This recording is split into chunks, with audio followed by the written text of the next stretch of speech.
Dikonfirmasilah ke Pak Joko Widodo. Beliau mengatakan saya KKN-nya tahun 85. Saya mau melihat di mana bukti yang menyatakan bahwa Bapak Insinyur Joko Widodo mengatakan tahun 1985 dia KKN. Itu. Oke.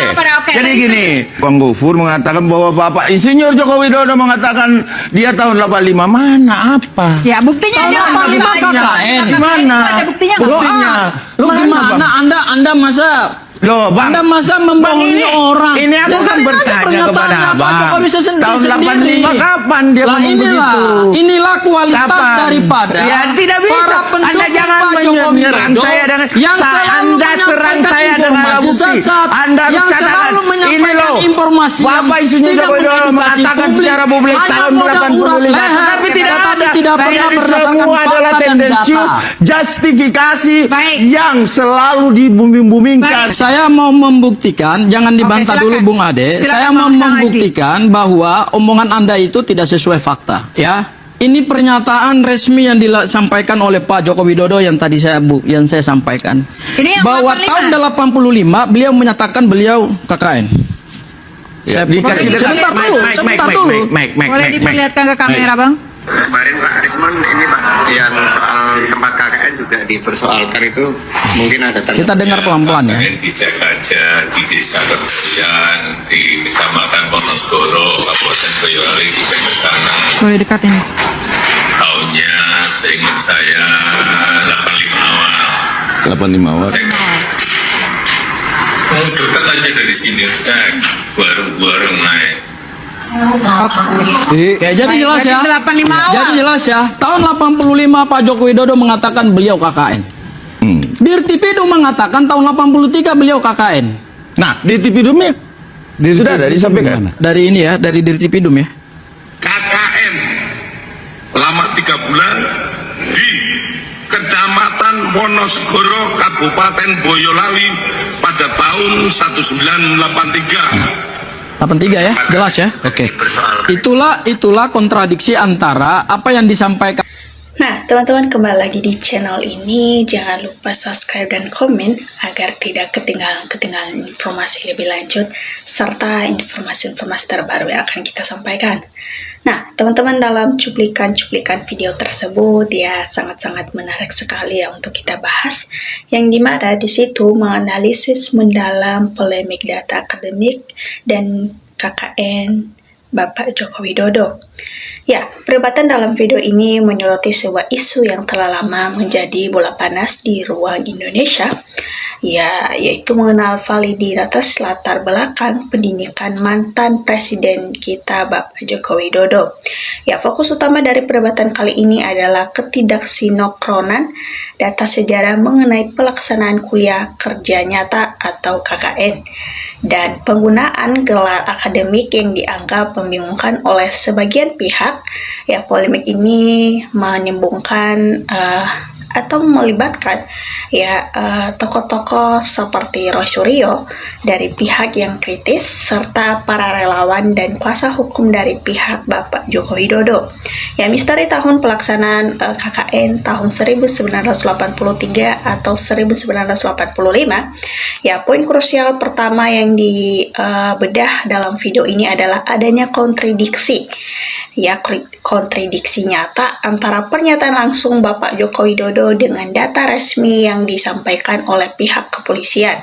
Ya, versi Bapak Joko Widodo dalam sebuah rekaman itu yang diputar Bapak Jokowi secara spesifik menyatakan bahwa melaksanakan KKN di Desa Kayan, ya, Kecamatan Wonosgoro, Kabupaten Boyolali pada awal tahun 1985. Ya, beliau memberikan detail lokasi dan waktu berdasarkan ingatannya sendiri. Ya, versi Dirtipidum, namun temuan dari Direktorat Tindak Pidana Umum atau Dirtipidum menunjukkan data yang berbeda berdasarkan penelitian dokumen yang disebutkan bahwa KKN tersebut berlangsung selama 3 bulan pada tahun 1983 di lokasi yang sama juga.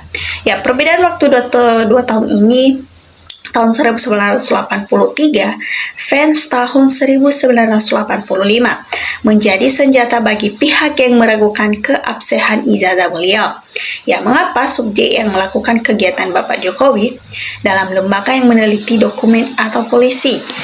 Ya, memiliki catatan meneliti dokumen atau polisi, ya hal ini yang memicu perdebatan sengit antara Abdul Ghafur dan pihak-pihak lain dalam cuplikan video tersebut.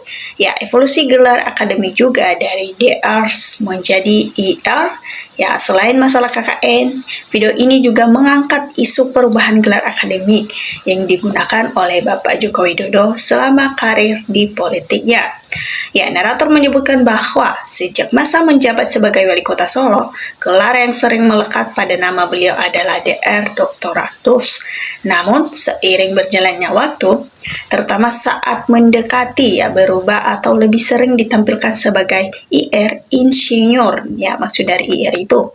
Bagi pihak yang kontra, perubahan gelar ini dianggap sebagai indikasi adanya ketidakkonsistenan data administratif.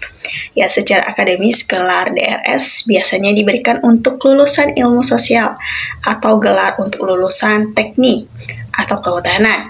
Ya, perbedaan ini menjadi salah satu misteri yang dirujak oleh para pengamat seperti Roy Suryo dalam berbagai diskusi publik. Ya, isu ini juga termasuk masuk ke dalam ranah melalui persidangan di Solo terkait kasus ijazah yang melibatkan Bambang Trimulyono. Ya, video menyebutkan adanya kesaksian dari teman-teman kuliah Bapak Joko Widodo, termaksud seseorang yang memanggilnya dengan nama akrab Jak.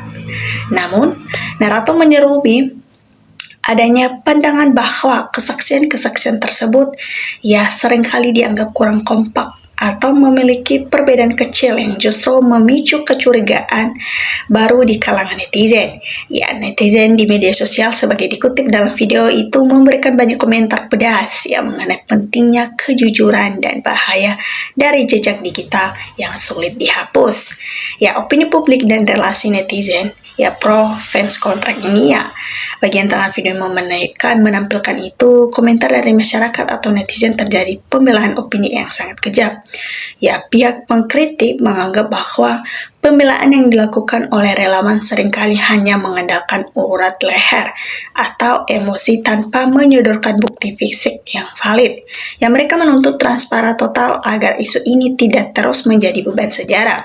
Sedangkan kepada pihak pendukung ini tetap meyakini keaslian dokumen tersebut yang menganggap serangan ini hanyalah manuver politik untuk menjatuhkan kredibilitas Bapak Joko Widodo.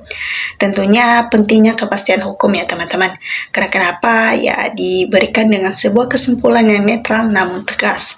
Dan suatu yang melalui mekanisme pengadilan yang transparan ini ya terbukti fisik asli dapat ditujukan secara terbuka dan kita bisa melihat hakim dapat memutuskan apakah ijazah tersebut asli atau palsu.